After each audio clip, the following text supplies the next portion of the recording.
Okay, I'm going to go ahead and jump on in and get the program started.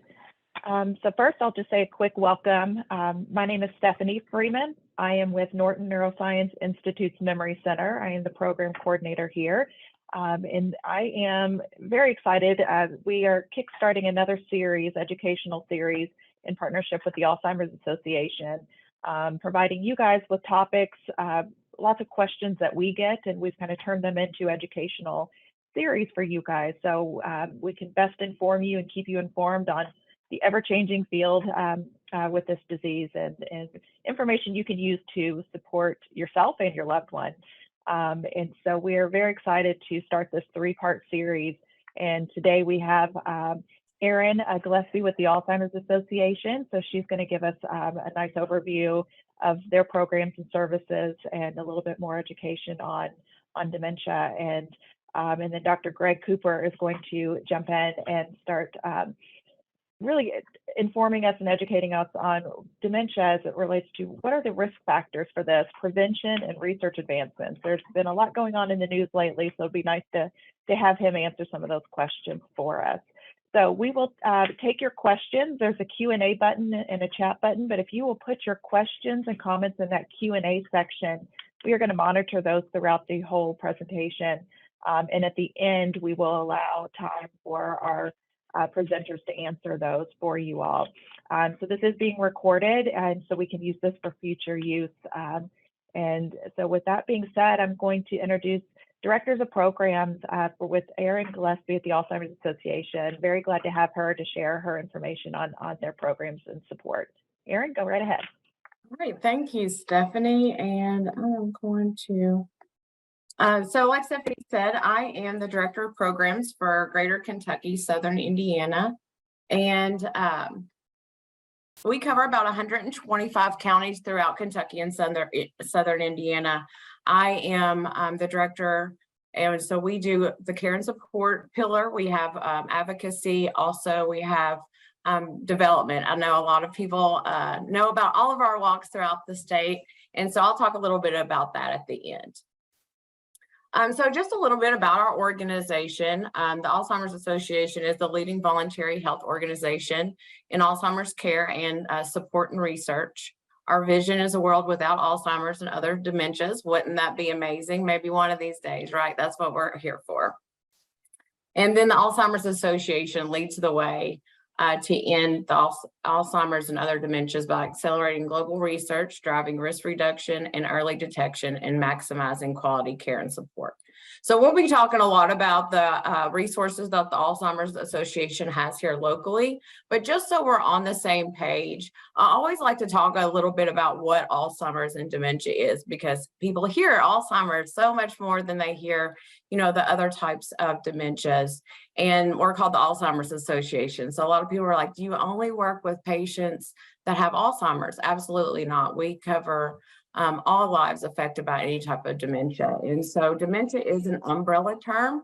The reason you hear Alzheimer's more probably than any other is because it is about 60 to 80% more prevalent than the other types of dementia. But here's just some of the other dementias. I know probably a lot of you guys have heard about the frontal temporal because of Bruce Willis here recently in the news.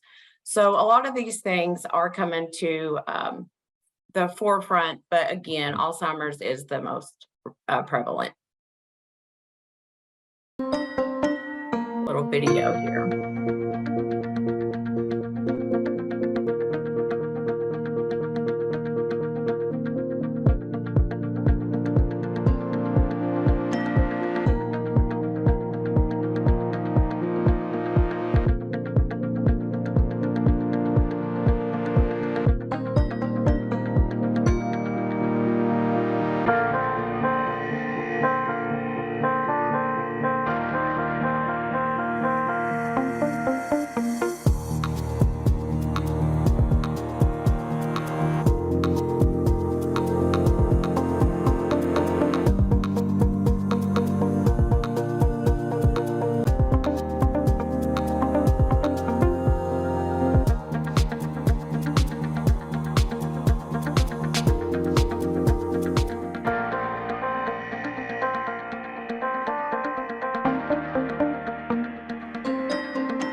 right, so this is our facts and figures report. It just came out last month, so a lot of this information is new.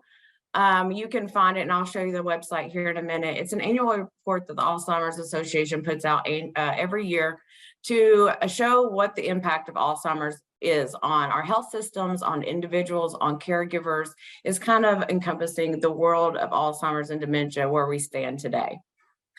So here's just a few more facts that a lot of them were in that video just now. I think that a lot of us know that a lot of our caregivers are women. So more than 1/3 of dementia caregivers are daughters, which is something new that came out in the report this year. And I won't read through every one of these, but obviously people, Hispanic and Blacks are more likely to have Alzheimer's, other dementia than whites. And then this report is like 100 and some pages. If you are that person that likes to read all the numbers, you can go to alz.org/facts to get more information and read the full report. And there's also some hot sheets that you can download just to have some of the statistics. How work affects caregiving. I thought this was really interesting. We always talk about how caregivers do so much and how our same generation is really growing. So this means people are still working, they may have kids at home, but also taking care of a loved one at home. So 50% have been late or leave early to take off time from work. I know when my mother was a caregiver, she was constantly having to take off extra time to either take my grandmother to the doctor or to other different, different social events, trying to get her out of the house. So it really impacts everything you do, and especially at work. 16% take off or leave of absence. 7% lost their job benefits. And then 8% turned down a promotion because they just didn't have the time to do so. And the big one, 9% quit work entirely. And that also impacts, your retirement, your children at home. So, but now I'd like to talk about some of the resources that we have here locally. We all know about the research the association does. We know about all the walks, but we are here to also support you locally. Here are some of the web-based resources that we have. The Alz Connected is very new, and I'm really excited to talk to you guys about this because it's an opportunity for you to get online. If you're having an issue like, should my loved one be driving anymore? I don't really know, because they're starting to, lose track of navigation. They're forgetting things, or do they need to go to the doctor for an exam, an evaluation? What will that look like? This Alz Navigator will help. It's like an interactive tool. You answer a few questions, and then it spits out a care or action plan. I'm sorry. So this action plan will help you evaluate your situation and what to do next. Alz Connected is just an online community for the caregivers and people living with Alzheimer's. We know it's a very isolating disease, but this is an opportunity for you to get online and talk to people that get it, that maybe are going through some similar struggles, and maybe found some different resources that can help you as well. So I'm constantly always talking about our 24/7 helpline. Oh, there we go. It is a 24/7 around the clock. It can be, 3 o'clock in the morning on Christmas Eve, and you can call them if your loved one's having any kind of issue, a behavior issue, saying that they're wandering or they just will not take a bath. You cannot get them in the shower. They have a master level clinicians, and they do care consults to help you navigate some of these struggles and these challenges, and also come up with a care plan. We have free education online. We do know that caregivers can't always get out and go to some of these programs. That's the reason we do have these on demand, where you can get all of our education programs through our alz.org in education from understanding Alzheimer's to living with the disease. And then also our community resource finder. It is it's powered by AARP and the association, and it's geared by your zip code. So if you have a loved one in Florida and you're like, well, I think that they're having some cognitive issues, what do I do next? Maybe they need to go to a doctor, but I don't know which doctor. You can plug in their zip code and find all the resources in their area. And that's also for locally too. And they can also register you for any events that the association has as well. Again, the 24/7 helpline, it does have over 200 languages, and this can also be used by providers. We do talk about this to like facility staff, any kind of health system. They can call this this line as well if they're having any issues. We have support groups. We have over 20 support groups throughout the state of Kentucky and southern Indiana. And these are also available online. So if you can't get out one day and you just really need to talk to in a safe, confidential place, you can also hop online to get these support groups as well. Our education programs, something like this, we do awareness programs, but we also go out into the community, give free programming to, we've been anywhere from Rotary clubs to different health systems, to we even talk to Kentucky retired teachers. So anyone that, even if you are a part of a group and you're like, oh, well, we would like some information about the 10 warning signs, we do all of these programmings for free. We have early stage programs, social engagement. We have a memory cafe here in Lexington. We just had it yesterday, and it's just a safe place for people to come. We know it's really hard. It's always educating or information, and there's so many things thrown at you, but you know, there's still great times that you can have with your loved one. And so our memory cafe is really involved about having a good time and, you know, just being around people that are like you, that are understanding of the disease, know the behaviors. And so it's just a safe, fun place to come and laugh and smile. And we also have one of those that social engagement at, it's called Memories at the Museum in Louisville. So if you're ever interested, please just contact me. My information will be at the end of this presentation.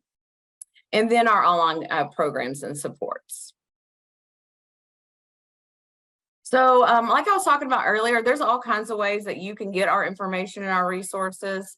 You can do it as an individual. We're always looking for advocates. If you're wanting to tell your story, and you know, we advocate at a state and national level. We go to the Capitol and fight for our caregivers, those people, those living with the disease, and we're always looking for those personal stories to make that ask and that impact. You can also host education programs in your neighborhoods or place of business. You can also do it as a team and as a family. So I would be remiss if I did not say anything about how you can be involved in our organization. Our care and support staff we are a mighty team of 5 with 125 counties to help support those living with the disease and their caregivers. So we're always looking for our volunteers to go out and help us educate and increase our impact and give those supports to those people. So if you're ever interested in learning more about these opportunities, there's many, many ways to engage. And then finally, we have over 12 walks throughout the state. And I was involved in these walks because of my grandmother before I started the association. And I'm telling you, it's something remarkable when you walk into go to a walk and just see so many people there in support of this disease and finding a cure and finding new medicines to treat this disease. And I always call it our biggest support group of the year. So if you're ever interested in joining one of our walks, you definitely can. There's probably one close to you. And, you know, if you just want to go and walk and check it out, there is no minimum that you have to raise. You can just go and support and be around people. And then we're going to wait for questions at the end, but I will be online. So thank you for your time. And I hope I didn't take too much time, Dr. Cooper.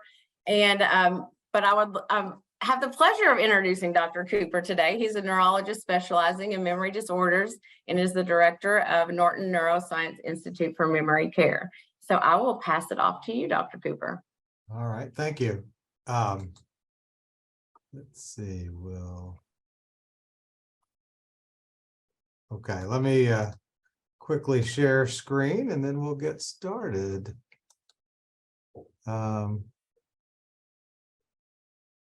Okay, can see that okay? So just a little bit, that is showing up, correct, Aaron? Okay, so what we're going to talk about today is dementia risk factors, prevention, and a little bit about it, the research into that. Well, not very good with my own technology.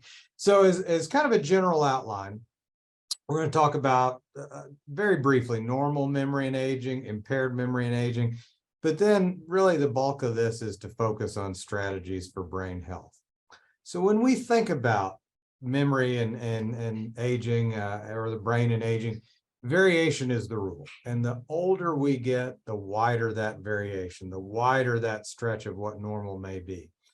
And it wasn't my idea, but I thought this is a useful concept, thinking of aging along a spectrum, where on the one hand, you have successful aging. That's the ideal. That's what we all want.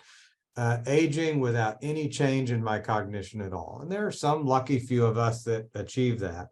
But then there's the more typical, the normal aging, where we will see some small changes. Now, the good news is those changes are small enough that many of us really don't even realize that it doesn't have much impact, but there are some changes, and we'll talk about that. And then, unfortunately, there's the impaired or the diseased aging, and that's where we get into dementia. A quote that I like, it's a little bit old now, but it says this: the significant mental decline that was once thought to be an inevitable part of the aging process may not be characteristic of normal, healthy aging. In other words, significant cognitive decline is not an inevitable part of aging. So thinking about what we see normally and what we don't, people have described fluid intelligence and crystallized intelligence. And what that means is fluid intelligence, our ability to problem solve, our ability, our mental flexibility, that does decline. It takes us a little longer to solve problems, perhaps. We can still get there, but it is a little bit harder, a little bit longer. But then there's crystallized intelligence, and that's pretty well preserved. These are things like information we've already learned, vocabulary, skills, judgment, wisdom. There is evidence that our wisdom actually does, in fact, get better with age. So again, we think of this spectrum. So there's successful aging, no cognitive change at all. And then there's the more typical, usual aging where there are going to be minor changes, particularly in that fluid intelligence. And then on the other end of the spectrum is the cognitively impaired aging. And there are two general concepts to think about. Mild cognitive impairment. That means there is a decline in my cognition. It may be memory, it may be something else, language, my ability to organize, plan, some change in cognition, more than what I can explain is just normal, but not to the degree that I would say I have a dementia, for example. If on the other hand, I have cognitive impairment, changes in memory, language, whatever, to the degree that I now need help with my day-to-day activities, my activities of daily living, that's when we would say someone has crossed over into a true dementia. And so this is just one other way of looking at it, that if you have cognitive function, successful aging, no change, is age-associated memory impairment, normal aging, if you will, a slight change. But if I have a little more decline, that might be mild cognitive impairment. If I decline beyond that, that might be a dementia. So let's talk about prevention. The bad news is there is really not a definitively proven strategy so far. But the good news is we may be getting pretty close. And some people would argue we're already there. There's increasing evidence that suggests a multitude of interventions may be helpful. And all of those strategies so far seem to really be based on identifiable risk factors. So let's talk about that. These are the main risk factors that most of us are taught. Age, we can't do anything about that. Family history, I know we can't do anything about that. But then some of these others, we have a more of an ability to impact. So low educational attainment. It was thought at one time that that was all related to our childhood, and once we get into adulthood, there's nothing we can do about it. That may not be true, so hold on to that. But then other risk factors: high blood pressure, high cholesterol, obesity, diabetes, sedentary lifestyle, lack of exercise, smoking, heavy alcohol intake. Those are all pretty well identified risk factors that we can do something about. Now, maybe a little more recently, there's a commission called the Lancet Commission. They've issued 2 reports now, and their most recent report said that if we could do something about, well, put another way, 12 modifiable risk factors account for 40% of dementia worldwide. That's a big number, 40%. And here's what they listed. So low educational attainment, we heard that before, hearing loss, traumatic brain injury, so preventing brain injury, high blood pressure, excessive alcohol, obesity, smoking, depression, social isolation, physical inactivity, diabetes, and air pollution. Now, some of those are things that we can modify as individuals. Some of those, like air pollution, that requires a societal solution. But the point is, there are a number of risk factors, and they are now saying that up to 40% of our risk of dementia is related to these. So there's a lot we can do. Now, they looked at it further into stages of life. So they're saying in early life, less than 45, education may be the most important risk factor. So we get into midlife, 45, 65, the important risk factors are excessive alcohol use, high blood pressure, obesity, hearing loss, brain injury, traumatic brain injury. And then in late life, the important risk factors are smoking, isolation, physical inactivity, and air pollution. Now, those are the risk factors they identified. They will probably produce more reports in the future that may even broaden that. So here are a few other potential risk factors, and there is some overlap, I'll admit. Conditions like anxiety or depression. Now, that's been debated. If I have depression, particularly later in life, I have a higher risk of developing Alzheimer's disease or other forms of dementia. The question has been asked, is that actually the initial symptom, or is that somehow triggering a separate condition of dementia? So that's a little bit up in the air. Heart disease, atrial fibrillation, heart failure, hypertension I include as cardiovascular disease. Those are important. Sensory impairment. Now, hearing loss it certainly fits under that umbrella, but other types of sensory impairment, whether that be vision or anything else, may be a risk factor. Other things, cancer, polypharmacy. Basically, that means being on a lot of medications. Now, being on a lot of medications may just be telling us we have a lot of health conditions, and if I have a lot of health conditions, maybe that's what puts me at risk for dementia rather than the medications themselves. But at least that is still a concern. If someone's on a lot of medications, we want to look at that. Diabetes, respiratory, lung disease, again, traumatic brain injury, that comes up again. And then there are certain medications that we really worry about. Anticholinergic medicines. These are medicines that are usually used for bladder control or used for stomach issues.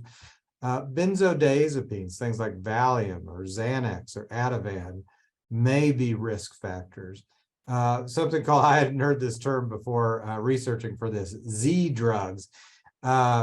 These are sleeping pills. Ambien, Zolpidem is the generic name for Ambien, for example. Again, the evidence is mixed on this, but it seems like that may be a risk factor. And then sleep, and I put this one in bigger print, that was not included by the Lancet Commission, but there is growing evidence that we need to have a sufficient amount of sleep for our brain health. In a sense, that it's when we sleep that we clear out a lot of the garbage in the brain. And if we're not taking out the garbage, it builds up and we can start to have cognitive problems. So that's just telling me we're going to pivot here a little bit. So that's looking at some of the risk factors, but how do we make sense of all of this? What are those risk factors telling us? So there are three main hypotheses I think are worth talking about: vascular hypothesis, cognitive reserve hypothesis, and stress hypothesis. And they may not all be completely independent, but we'll talk about each of those as we go through. So if you thought about all those risk factors, you realize that a big part of them are all the same risk factors that we have for vascular disease, stroke, or heart attack. So high blood pressure, high cholesterol, obesity, diabetes, sedentary lifestyle, smoking, and excessive alcohol consumption. Those are all vascular risk factors in general, and they are risk factors for dementia. So perhaps they are affecting dementia through the vascular system. That's what led to this vascular hypothesis. So in other words, cerebrovascular disease, or in a sense, atherosclerosis, plaque buildup, changes in the blood vessels to the brain may promote the development of dementia directly, indirectly, in some way that's affecting our brain function. So it stands to reason that if we can control those risk factors, we reduce vascular disease and we reduce the risk or incidence of dementia. So if I do an MRI of someone today, this is what it may look like. And it's as if we slice through the brain. So the bottom of the page is the back of someone's head, the top of the page, your slide is the front. And I just want to draw your attention to those fluffy white areas, almost looks like pieces of cotton. It's not a perfect correlation, but that is generally thought to be evidence of vascular disease. And the more of that we see on someone's scan, the more likely they are to have cognitive impairment or dementia.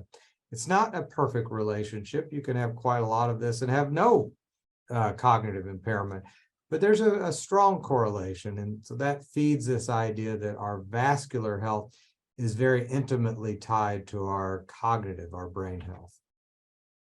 So let's dig into some of those risk factors in a little more detail. There have been a lot of studies that have shown an association between systolic blood pressure, that's that top number of our blood pressure. Yes, I'm sorry, that's that top number, and an association between that and dementia. And how might that be? Well, high blood pressure may just damage our blood vessels directly. And by doing that, that leads to hypoxia, lack of oxygen to the brain, thrombosis, so blood clots forming in those arteries that lead to stroke, may cause inflammation, it may cause stress. All of these factors can affect the health of those blood vessels and thereby the supply of oxygen, of blood, of nutrients to the brain. It may in some way be directly toxic to neurons, not just through supply of nutrients, but the nerve cells, the brain cells, and the blood vessels sometimes thought of combined as this neurovascular bundle, and what harms one harms the other directly, may impact A-beta or beta amyloid metabolism. That's the protein that we see in Alzheimer's disease. So there are a number of mechanisms. We don't have all of that worked out, but there does seem to be a clear link between blood pressure and dementia. Well, so with that said, there have been studies where the primary goal may have been stroke prevention. We know perhaps the number one risk factor for stroke is high blood pressure, but as a secondary measure, people also looked at dementia. And in one study, you saw a 50 to 60% reduction in dementia if we did a good job of treating blood pressure. That's a pretty big number. In another study, about a third, which is still a big number. So there are studies that show if we do a better job of controlling blood pressure, we significantly reduce our risk of dementia. It's been suggested that in midlife is the key period, that probably important throughout our lifespans, but we really want to focus on controlling blood pressure in our middle ages. What about cholesterol? Now, the evidence is weaker for cholesterol. There is probably a role for cholesterol through atherosclerosis, plaque buildup in blood vessels. And if we have a lot of atherosclerosis, we are more likely to have cognitive problems. It may also relate back to amyloid metabolism. And so if our cholesterol, in a sense, is out of whack, we may be more prone to building up levels of amyloid, this bad protein on our brain, or in some way it may increase the toxicity of that protein. We don't know all of that. But there is a link. It's not as strong as there is a link with high blood pressure. There are certainly studies that show that if I'm taking a statin, a cholesterol medicine, then it looks like I'm at a lower risk for developing dementia in the future. That probably is true if I have high cholesterol. It's not clear that that would be true if my cholesterol is normal. And it is likely the reason that that is true, that it lowers my risk, is by lowering my lipid levels. It may, again, have something to do with amyloid metabolism as well. The disappointing news is when we have tried these medications in people who already have a dementia, we don't see any benefit. It doesn't seem to help or hurt. So if there is a benefit from these medications, it's by most likely lowering our cholesterol levels earlier in life and, in a sense, preventing that vascular disease. Now, what about heart disease? I start out with what I think is a really interesting and important number. So the brain, relatively small compared to the rest of the body. It's only 2% of our body weight, but it gets 20% of the output of the heart, 10 times more than you would expect just based on weight. So clearly the brain is important, and it's very reliant on the heart. So if there's something that reduces that cardiac output, that damages the heart, you can easily understand how the brain is going to be vulnerable to those effects. So if the heart isn't pumping well, we're not getting blood flow to the brain like we need it. That puts us at higher risk of stroke, which can lead to cognitive impairment. And once again, it may change amyloid metabolism in the brain. I know we keep coming back to that, but that's another possibility there. Let's talk about obesity.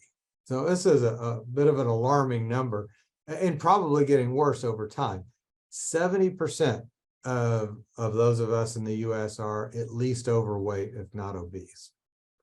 More than half of US adults suffer from abdominal obesity. That means increased weight around the midsection. Now, that may be important because increased abdominal obesity, as opposed to, extra fat in other parts of the body, correlates with extra fat around our internal organs. And I think I come back to that in a little bit. That abdominal obesity around the midsection, is clearly associated with an increased risk of dementia.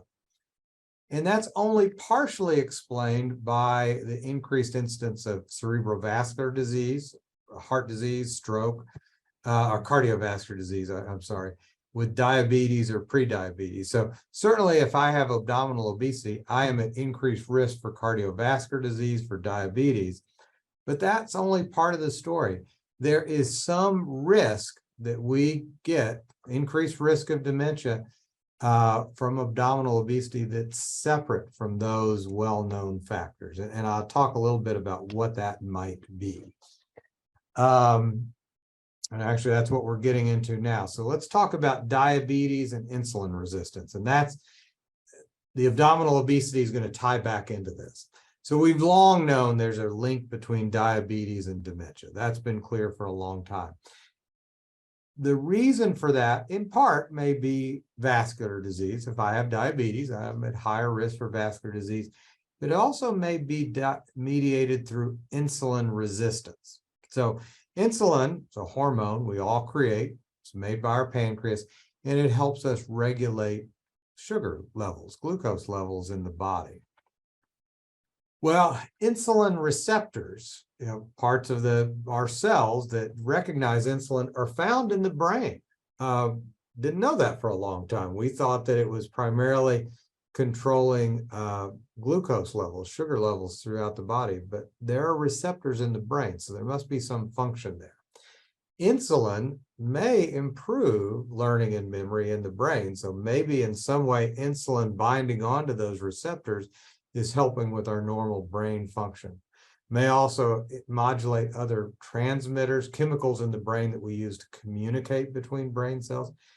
It may also improve our ability to metabolize sugar, glucose in the brain. So it may have a number of normal functions in the brain.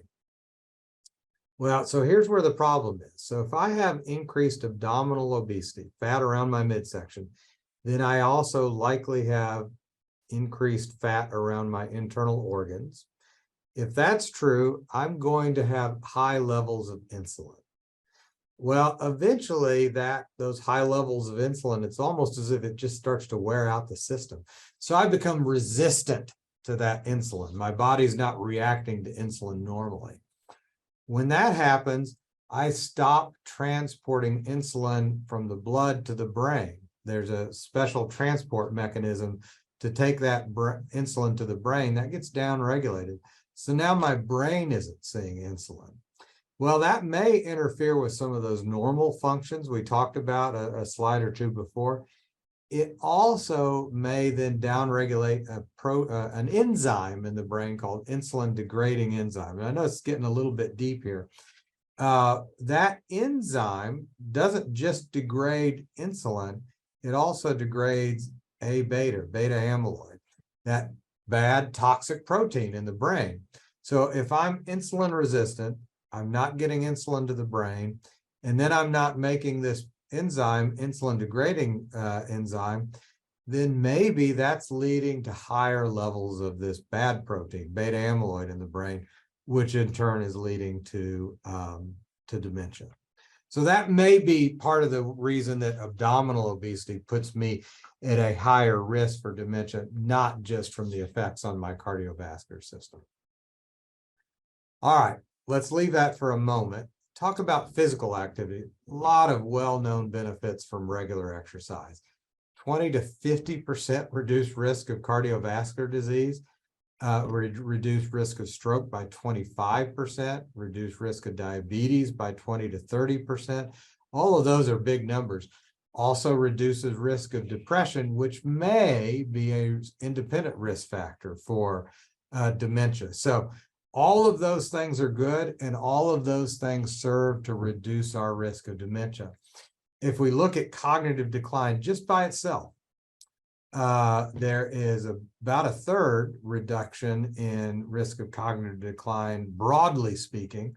We reduce risk of Alzheimer's disease in at least one study by 45%. That's a pretty big number.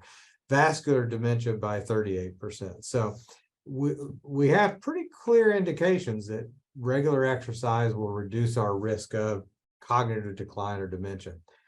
Most of the evidence seems to be with aerobic exercise, and that can be as simple as walking, particularly walking briskly. There is some thought that if we combine that with non-aerobic exercise, stretching, toning, weightlifting, and again, doesn't have to be major bodybuilding type weightlifting, but at least something to help keep up that muscle mass, that it's even more potent. And interestingly, in research in animals, exercising animals leads to less Alzheimer's disease pathology in the brain. So we have a lot of evidence there supporting exercise. Now, how does it do that? And I just want to hit some of the highlights here, not to get too involved in this. So physical activity, exercise, it may have indirect effects on the body by reducing risk of vascular disease, diabetes, metabolic disorders, just chronic stress, inflammation. And doing all of those things indirectly improves our cognitive health. Or there may be direct effects that regular exercise increases blood flow directly to the brain, maybe increases neurogenesis, our ability to form new brain cells.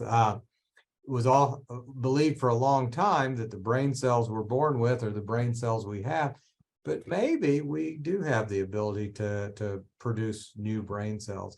It can lead to higher levels of different neurotrophic factors that help support and nourish the brain. May actually lead to structural functional changes in the brain. So physical activity, exercise, can really have a lot of positive effects, indirectly and directly. Diet. Now, I want to bring up two terms here, something called the glycemic index and the glycemic load. These are both measures of sugar in the body or the bloodstream. So glycemic load is the total amount of sugar that you're introducing into the body. So if I go have a candy bar, that has a high glycemic load. There's a lot of sugar in there. Glycemic index is how high that sugar level peaks. So for instance, I might have the same glycemic load, and if it's a spoonful of sugar, that's going to shoot right up quickly in my blood system. It's going to have both a high glycemic load and a high glycemic index. If I have something, like oatmeal, that may still have a significant sugar content, but it's released more slowly. I don't have that spike in index. It's gradually released into the body. Both of those are risk factors for Alzheimer's disease, but it looks like the index is the more important one, how much you spike that sugar level. My body can withstand the sugar if you release it more gradually, more slowly. That seems to be what the evidence is telling us right now. Fats, so saturated fats are generally associated with an increased risk. Monounsaturated fatty acids like olive oil seem to be good, associated with a reduced cognitive decline. And then omega-3 polyunsaturated fatty acids may be beneficial. The trials have been disappointing. And what we may be getting from that is, if this is part of a healthy lifestyle started earlier in life, there may be a benefit. If we wait until someone already has clear cognitive decline, this should not be thought of as a treatment. It may be thought of as a preventative agent, but not a treatment once we already have a condition. And then there have been a lot of vitamins that have been proposed, and in general, studies on all of these, and they've been fairly negative. We don't see much benefit from individual vitamins or supplements. And it has been said, and I think this is reasonable, it is likely that studies looking at only a single nutrient will continue to be negative. It's really going to be important to look at the combination. And that's where probably the best science is looking at diet in general. So we're not going to prevent Alzheimer's disease by taking a single supplement, but we can reduce our risk if we look at diet more broadly speaking. And so some of the best evidence has been for the Mediterranean diet, not just in terms of brain health, but in terms of health more broadly. People that follow a Mediterranean diet just simply live longer. They have a lower risk of cardiovascular disease. They have a lower risk of cancer. But then more recently, and this is becoming more established, there's a lower risk of cognitive decline. There's a lower risk of Alzheimer's disease in people that follow a Mediterranean diet. So what is that? It's a diet that's really focused more on plant-based foods, fruits, vegetables, whole grains, legumes, nuts, replacing butter with olive oil, limiting red meat, and focusing more on fish and poultry. So that's kind of in a nutshell, part of what you'd see with the Mediterranean diet.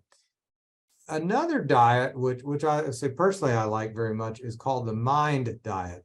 And the M stands for Mediterranean. This was a diet developed at Rush University, focused on brain health, but heavily influenced by the Mediterranean diet.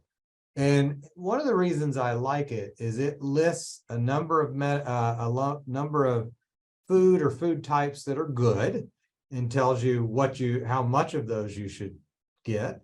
And then it gives you a list of items that are bad and how few of those that you should get. Doesn't tell you that you can't do bad things, but it limits it. So, for example, leafy green vegetables. I round this up and would say 1 serving a day, but at least 6 a week. Other vegetables, a serving a day. Nuts, 5 servings a week. Berries, at least a couple servings a week. Particularly blueberries and strawberries seem to be very good. Beans are good, at least 3 servings a week. Whole grains, and this was a little bit of a surprise to me, but whole grains, at least 3 servings a day. Fish, serving a week, poultry, a couple a week, olive oil. And really the take-home message there is get away from butter, go to olive oil. And then these are the bad foods, but fortunately we don't have to completely eliminate them. So red meat, limit; butter and margarine, limit; cheese. Pastries and sweets, I was gratified that they want less than 5 servings a week, but not 0. So you can still have a little bit of that. Fried or fast food, and I'll broaden that to say highly processed foods should be avoided. And this is a slide. You can find these really all over the internet, but this is from Wisconsin's ADRC that shows that graphically very nice. So that's diet. Let me come back to some of those original hypotheses I told you we would talk about. So the vascular hypothesis says that cerebrovascular disease, atherosclerosis, may promote the development of dementia directly or indirectly, or perhaps both. And so the hypothesis would say if we control those risk factors, we can reduce the risk of dementia. And then I would add, the best approach is going to come from a multifaceted approach. We don't just control blood pressure. We don't just watch our diet. We don't just exercise, but we try to do all of those things. And by coming at it from all of those angles, we can meaningfully reduce our risk of dementia. So a couple of studies that are now a few years old, but I think still important. If we reduced diabetes, hypertension, and obesity by 25%, not 100%, 25%, we would reduce the number of cases of Alzheimer's disease in the US by over 250,000. If we reduce sedentary behavior by 25%, again, a modest reduction, again, we would reduce cases by over 250,000. If we try to reduce 7 risk factors by 25%, diabetes, hypertension, obesity, smoking, depression, cognitive inactivity, so not just education, but cognitive inactivity, we would prevent up to 3 million cases worldwide and nearly 500,000 total in the US. So there's some real evidence that this can happen. And I will say anecdotally, it's not on a slide, the overall prevalence of Alzheimer's disease is clearly taking off throughout the US and the rest of the world. You saw those numbers that Aaron showed earlier. But there is evidence to show the overall risk of any individual may be going down. And the thought is they may be going down because we're doing a better job of controlling some of these risk factors. That huge growth in the number of people with Alzheimer's disease is simply because we're living longer. So there is real world evidence to say doing a better job of this can reduce our risk. We just need to do a better job of it. Now, social networks. Social isolation is a risk factor for everything. Basically, if I'm socially isolated, my risk of death goes up 2 to 4 times. Limited social ties are linked to physical decline. If I have heart disease and a lack of social support, my prognosis is poorer. And the majority of studies show that if I have a more robust social support network or social network in general, then my risk of dementia is lower. So social isolation is bad. Why might that be? And so one hypothesis that pulls that in is the stress hypothesis. So stress increases the risk of Alzheimer's disease. It may do that by the release of stress hormones in the body, in the brain, that can be toxic to parts of the brain, particularly the hippocampus. That's a part of the brain involved in memory or making new memories. So if I'm under chronic unmitigated stress, I'm pouring these stress hormones maybe into my brain, and that's causing those brain cells to degenerate and cause cognitive decline. That's a hypothesis. If we fail to adapt to stress, certainly that may play a role in dementia. And all of this may explain why our risk is reduced if we have a robust social network. Put another way, stress is an inevitable part of life. Nobody is without stress. But if we have a strong social network, that mitigates that stress. That makes us less susceptible to the effects of stress. And so in a sense, that protects us from that stress. So we can't eliminate stress, but if we have a better social network, we are more resilient and we don't see these same levels of stress hormone, and we don't see the same risk to the brain of cognitive decline later on. And then the last one is this cognitive reserve hypothesis. So you recall I said education, particularly education early in life, is a risk factor. Lack of education is a risk factor for the development of dementia. And so it was thought that that education early in life leads to a larger brain size, to more synapses, the connections between brain cells, more dendritic density. Again, all ties back to the connection between brain cells. And so the more brain cells, the more connections, the more reserve that we have. It's cognitive reserve. So we can withstand more damage to the brain because we've built up this tremendous reserve. The difficulty there, it's difficult to really disentangle those early exposures to what we see later in life. And in fact, now it's believed that cognitive reserve isn't just in childhood, that we can continue to build up that cognitive reserve all throughout our life. So if we do things that are more enriching to the brain, they're cognitively stimulating to the brain, we can continue to build that cognitive reserve over time. Multiple studies have shown that if we have more non-physical activities, that's not to say exercise is bad. We still want the physical activities, but the non-physical activities, going to cultural events, concerts, lectures, reading books, really anything that stimulates us cognitively, that increases our survival and also seems to help us maintain better cognition. So in other words, better increased levels of leisure activity help us broadly, but it also reduces our risk of dementia later on.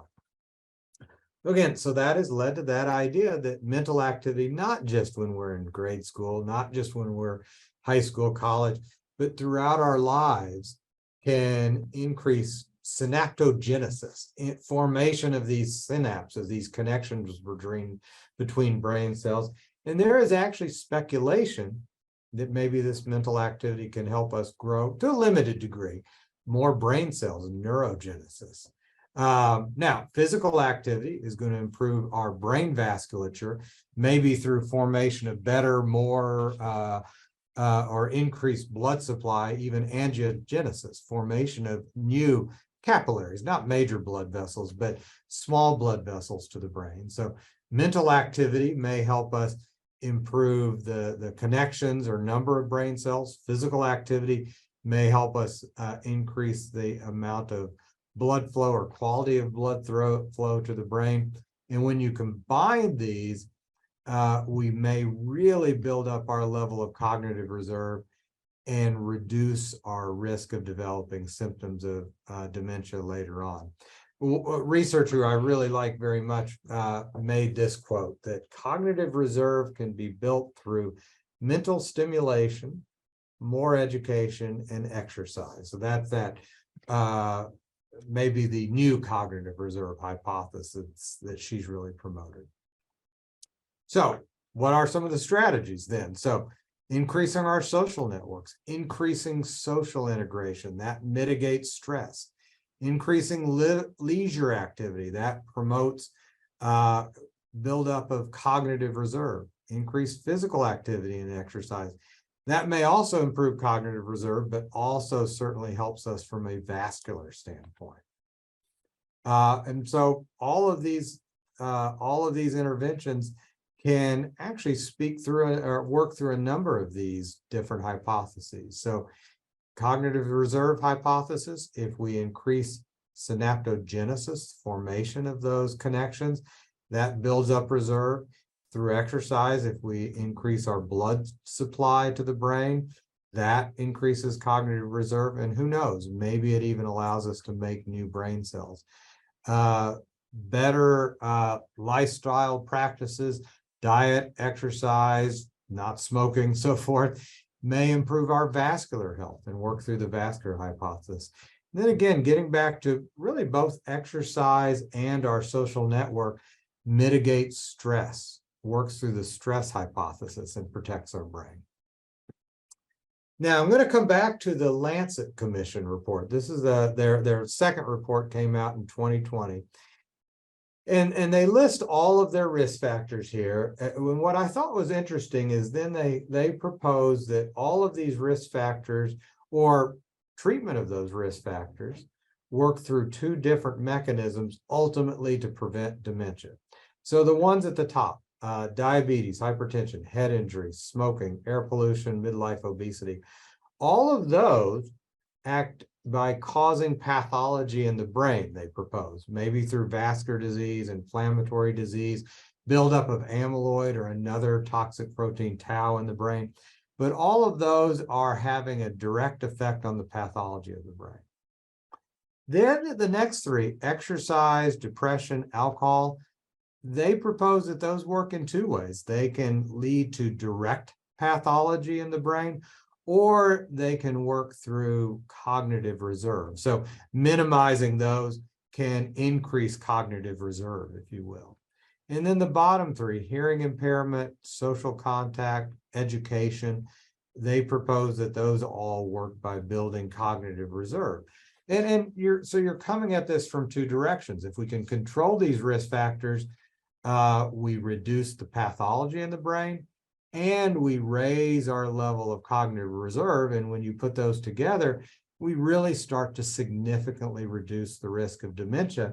Again, these authors would suggest we reduce the risk by up to 40%, which is, in my field, a really big number. So what are the strategies?